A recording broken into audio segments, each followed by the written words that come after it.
programa ay rated SPG. Ito ay nangangailangan ng striktong patnubay at gabay ng magulang dahil sa mga sensitibong tema at eksena na hindi angkop sa mga bata. Tuluyan na ngang nakonperma ni Ramon na si Edwin pala talaga ang dahilan sa pagkakatimbog ng kanyang warehouse, dahilan ng pagkalagas ng napakalaking pera at mga high-end cocaine na siya ngang nasabat ng kapulisan.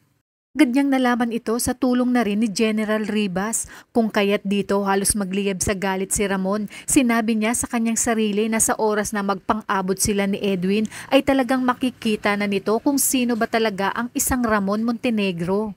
Kabilang banda, unti-unti na ring nararamdaman ni Olga na tinutubuan na ng sungay itong si David na di kalaunan umano baka pati siya ay traidorin nito.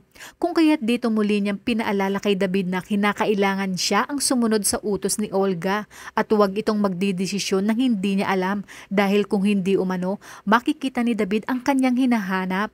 At dahil hindi kampante si Ramon na nasa kulungan lang si Edwin dahil sa pangambang ikanta siya nito, ay muli niyang tatawagan si General Ribas upang tulungan siyang mailabas si Edwin at siguraduhin hindi siya nito ilalaglag.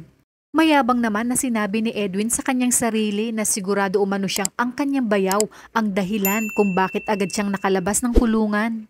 Wika pa niya na siguro hindi siya natiis nito at marahil umano ito na ang simula ng kanilang pagsasama sa negosyo. Natiyak na magpapayaman sa kanya.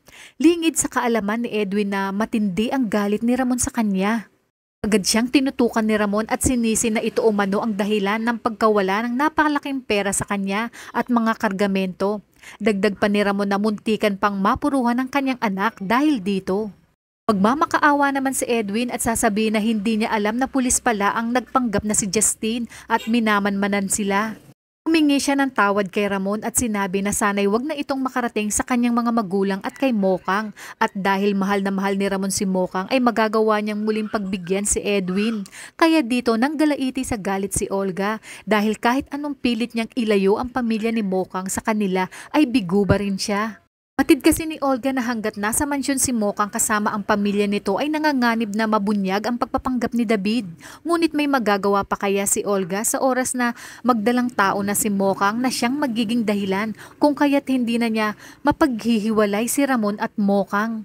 Kaya kung bago ka pa lang sa aking channel ay mag-subscribe ka na at i-click mo na rin ang bell icon para updated ka sa pinakahuling kaganapan sa paborito mong teleserye, ang FPJ's Batang Quiapo. Hanggang sa muli, salamat!